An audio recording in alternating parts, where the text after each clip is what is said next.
Following one day of rest, the Eagles would have an opportunity to redeem themselves against the first-place Stags. The Eagles would start the game flat, missing layups, unable to control the ball, rushing shots, poor passing. The Eagles were mentally absent from the game. It was the worst first quarter I'd ever seen a Gonzaga team play. In the first 6 minutes of the game, the Eagles were down 22-6.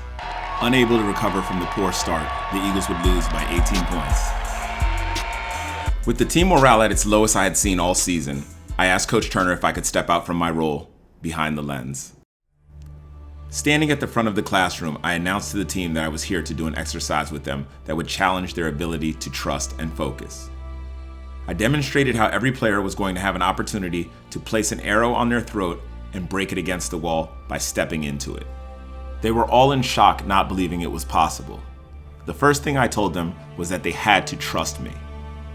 The second thing they would have to do was trust the physics regarding the force needed to break the arrow in comparison to puncturing the skin.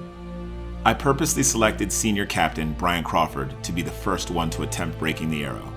Once feeling the arrow on his throat, he immediately pulled away. I acknowledged that the feeling of the arrow point against his throat is an extremely horrific and unsettling experience, and to overcome that, he would have to shift all focus on the shaft. Ignoring the discomfort and focusing on the shaft, Crawford would see it start to bend, giving him the confidence to step forward, breaking the arrow. Following the lead of their captain, the rest of the team would go on to break their arrows. The purpose of the arrow breaking exercise was to show them how powerful they could be if they just trusted in their coaches and the system. In order for them to turn their season around, it would require each player to focus on his responsibility to the team. It was obvious that there was a change in the team dynamic. Bryant Crawford emerged as a vibrant leader.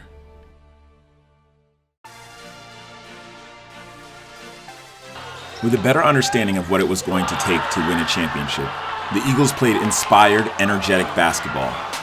Sharing the basketball became contagious, which also led to many highlight plays. Senior Sean Williams would have his best game of the season.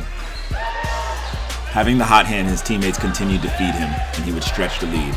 Gonzaga would win big. In their rematch against crosstown rival with second place on the line, it was freshman Miles Dredd that would ignite the team. He would go 2 for 2 from behind the three-point line and finish on a 2-on-1 break for the three-point play. Senior Sam Miller would hedge on the pick and roll, stealing the ball from the star point guard and going the length of the floor to finish with a dunk. Executing the offense, Crawford would find Miller inside for an easy 2. Lights would then find Crawford in the corner, who would pump fake and get to the rim for a three-point play. Late in the second quarter, Crawford would hit a contested 3. The Eagles would be up by 5 at half. The Eagles' ability to show restraint by pulling the ball out and executing the offense was critical for this game. Running the offense through Miller, he would get touches on the block, which he would convert. In the pick and roll, it would allow Chris Lights to get to the rim.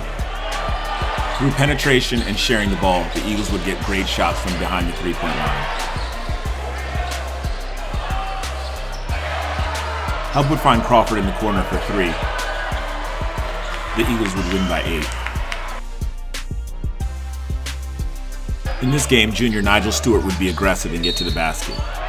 Playing with confidence, he would carry the Eagles in the first half. Late in the fourth quarter, Lights would find Petitbon for a layup. The 6'4", 315-pound All-American offensive lineman would hit an NBA 3. The bench would erupt in cheers and laughter.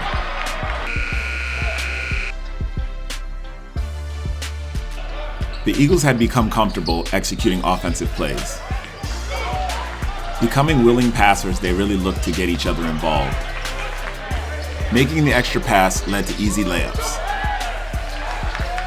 The Eagles were playing hard while having fun.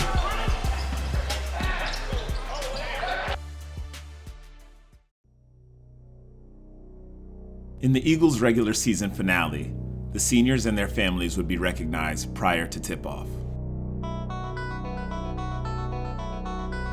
Richie Petitbon was heading to the University of Alabama to play football. Jabari Greenwood was heading to the University of Kentucky to play football. Class President Sean Williams was heading to University of Virginia. Bryant Crawford was headed to Wake Forest University to play basketball. And Sam Miller was headed to the University of Dayton to play basketball. Miller would sit out of the final game with a sprained ankle. Williams would get the ball inside to Petitbon, who would convert on a layup. Jabari Greenwood was a force in the paint on the offensive end. He attacked the rim, scoring contested layups. In the second half, he would steal a pass, go the length of the floor, and finish with a dunk.